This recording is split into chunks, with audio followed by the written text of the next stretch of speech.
آداب، یہ آکاشوانی ہے۔ خبروں کے ساتھ میں ماجد علی۔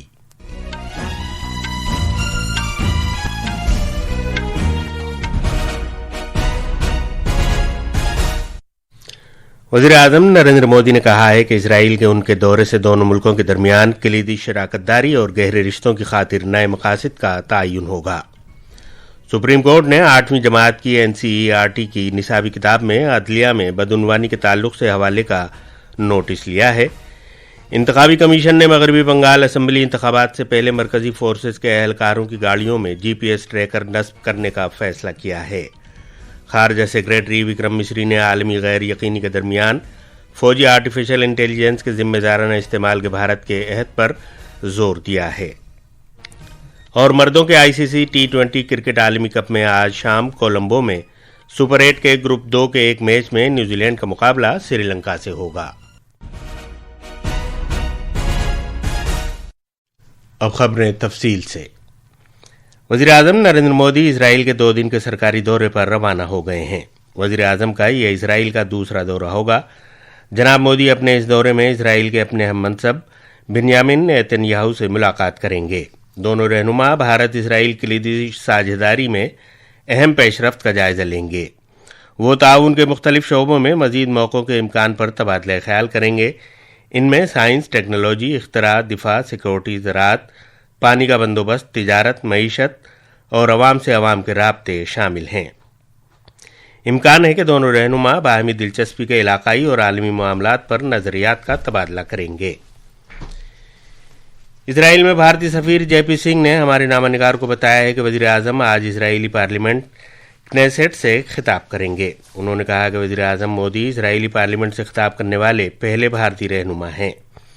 کل وزیر اعظم اسرائیل کے صدر اسحاق ہرزوگ سے ملاقات کریں گے۔ وزارت خارجہ نے کہا ہے کہ یہ دورہ دونوں ملکوں کے درمیان گہری اور طویل مدتی کلیدی شراکت داری کو مزید مستحکم کرے گا اور دونوں مضبوط جمہوریتوں کے درمیان ایک متحرک شراکت داری کے ان کے مشترکہ نظریے کے حصول کی خاطر کوششوں کا جائزہ لینے کا موقع فراہم کرے گا۔ وزیر اعظم نریندر مودی نے امید ظاہر کی ہے کہ اسرائیل کے ان کے 2 دن کے دورے سے دونوں ملکوں کے درمیان پائیدار رشتے مزید مستحکم ہوں گے۔ دورے پر روانہ ہونے سے قبل اپنے بیان میں وزیر اعظم نے کہا کہ اس سے کلیدی ساجھیداری کے نئے مقاصد طے ہوں گے اور دونوں ملکوں کے لیے مضبوط، اختراعی اور خوشحال مستقبل کے مشترکہ نظریے کو فروغ حاصل ہوگا۔ جناب مودی نے کہا کہ بھارت اور اسرائیل کی ایک مضبوط اور کثیر رخی کلیدی ساجھیداری ہے جس میں حالیہ برسوں میں قابل قدر ترقی اور تیزی دیکھنے میں آئی ہے۔ جناب مودی نے کہا کہ وہ اسرائیل کے وزیر اعظم بنیامن نیتن یاہو کے ساتھ بات چیت کے منتظر ہیں۔ بھارت اور اسرائیل نے ہر طرح کی دہشت گردی کی سخت اور واضح الفاظ میں مذمت کی ہے۔ نئی دلی میں دہشت گردی سے نمٹنے کے بارے میں بھارت اسرائیل مشترکہ ورکنگ گروپ کی 10ویں میٹنگ کے بعد دونوں ملکوں نے اس بات پر زور دیا کہ دہشت گردی سے مقابلہ کرنے کی خاطر ٹھوس، پائیدار اور جامع کارروائی کی ضرورت ہے۔ پیش ہے ایک رپورٹ۔ اس میٹنگ سے بھارت اور اسرائیل کے درمیان باہمی اشتراک کی اہمیت اجاگر ہوتی ہے۔ دونوں ملکوں نے ہر طرح کی دہشت گردی سے مل کر نمٹنے کے اپنے پختہ عزم کو دہرایا ہے۔ طرفین نے اسرائیل میں 7 اکتوبر 2023 کے دہشت گردانہ حملے اور جموں و کشمیر کے پہلگام میں 22 اپریل 2025 کے دہشت گردانہ حملے کے ساتھ ساتھ دیگر حالیہ حملوں کی بھی مذمت کی ہے۔ ان حملوں کے تناظر میں اس میٹنگ میں ذمہ دار عناصر کو جواب دہ ٹھہرائے جانے کی فوری ضرورت پر زور دیا گیا۔ دونوں ملکوں نے دہشت گردی کے خلاف ٹھوس اور جامع کارروائی پر زور دیتے ہوئے کثیر رخی فورموں میں اشتراک بڑھانے کے اپنے عہد کو دہرایا۔ دلی سے دلنشیں آرزو کی رپورٹ کے ساتھ اردو خبروں کے لیے ارجمند علی خان۔ سپریم کورٹ نے NCERT کی 8ویں جماعت کی نصابی کتاب میں عدلیہ میں بدعنوانی کے حوالے جات کا آج از خود نوٹس لیا اور اسے گہری تشویش کا ایک معاملہ قرار دیا۔ چیف جسٹس سوریہ کانت اور جسٹس جوئے مالا باگچی اور وپل M پنچولی پر مشتمل بینچ نے اس معاملے کا نوٹس لیا۔ سینئر وکیل کپل سبل نے عدالت کے سامنے کہا کہ 8ویں جماعت کے بچوں کو عدلیہ میں بدعنوانی کے بارے میں پڑھایا جا رہا ہے اور انہوں نے اسے انتہائی تشویشناک قرار دیا۔ جسٹس باگچی نے مشاہدہ کیا کہ متن آئین کے بنیادی ڈھانچے کے برعکس دکھائی دیتا ہے۔ چیف جسٹس نے کہا کہ بار اور بینچ دونوں بے چین ہیں۔ انہوں نے مزید کہا کہ ہائی کورٹ کے جج صاحبان بھی اس معاملے پر پریشان ہیں۔ بری فوج کے سربراہ جنرل اپیندر دویویدی نے آج نئی دلی کی قومی جنگی یادگار میں بھارت رن بھومی درشن نمائش کی اختتامی تقریب کا آغاز کیا۔ اس کے تحت 22 دنوں میں تقریباً 3400 کلومیٹر کا سفر پائے تکمیل کو پہنچا۔ یہ نمائش اس مہینے کی 3 تاریخ کو دوارکا سے شروع ہوئی تھی، جس کی قیادت بھارتی بری افواج، بھارتی بحریہ اور بارڈر سیکورٹی فورس نے کی تھی۔ یہ خبریں آکاشوانی سے نشر کی جا رہی ہیں۔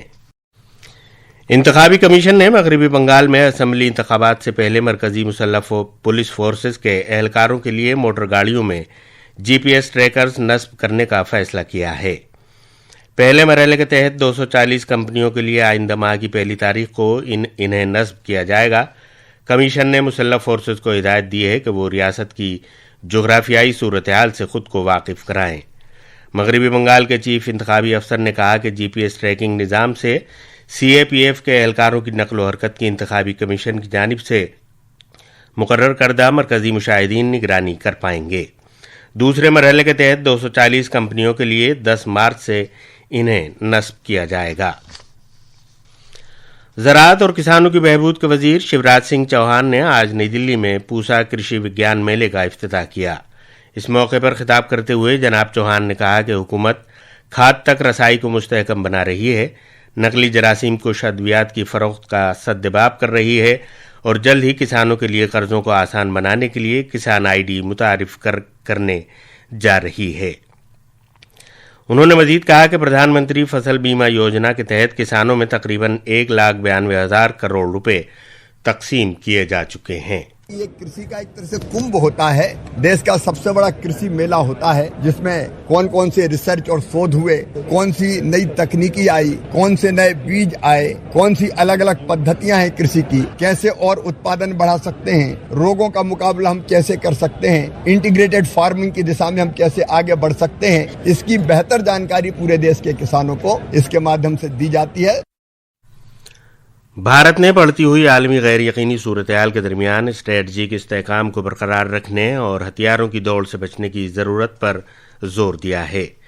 جنیوا میں ترک اسلحہ کانفرنس کے 2026 اعلیٰ سطحی سیگمنٹ سے خطاب کرتے ہوئے خارجہ سیکریٹری وکرم مسری نے فوجی مصنوعی ذہانت کے ذمہ دارانہ استعمال اور دفاعی شعبے میں باعتبار مصنوعی ذہانت کو پرکھنے کے قومی فریم ورک کے تئیں ملک کے عزم کو اجاگر کیا۔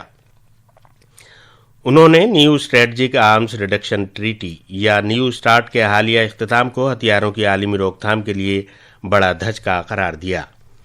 انہوں نے کہا کہ بھارت یہ مانتا ہے کہ اسٹریٹجک استحکام کو برقرار رکھنا اور ہتھیاروں کی دوڑ سے بچنا عالمی سلامتی کے لیے پہلے سے کہیں زیادہ اہم ہے۔ مردوں کے آئی سی سی T20 کرکٹ عالمی کپ میں آج گروپ 2 کے سپر 8 مرحلے کے ایک میچ میں سری لنکا کا مقابلہ نیوزی لینڈ سے ہوگا۔ یہ میچ کولمبو کے آر پریماداسا اسٹیڈیم میں شام 7 بجے شروع ہوگا۔ اس سے پہلے کل شام پلیکل انٹرنیشنل کرکٹ اسٹیڈیم میں کھیلے گئے گروپ 2 کے سپر 8 میچ میں انگلینڈ نے پاکستان کو 2 وکٹ سے ہرا دیا۔ انگلینڈ نے 8 وکٹ کے نقصان پر 5 گیند پہلے ہی 165 رن کے نشانے کو حاصل کر لیا۔ امریکہ اور ایران کے درمیان تیسرے دور کے سفارتی مذاکرات کل جنیوا میں ہوں گے۔ ایران کے عہدیداروں نے پیش رفت کے امکان کے تعلق سے محتاط پر امیدی کا اظہار کیا ہے۔ اور آخر میں خاص خبروں کی سرخیاں ایک بار پھر۔ وزیر اعظم نریندر مودی نے کہا ہے کہ اسرائیل کے ان کے دورے سے دونوں ملکوں کے درمیان کلیدی شراکت داری اور گہرے رشتوں کی خاطر نئے مقاصد کا تعین ہوگا۔ سپریم کورٹ نے 8ویں جماعت کی NCERT کی نصابی کتاب میں عدلیہ میں بدعنوانی کے تعلق سے حوالے کا نوٹس لیا ہے۔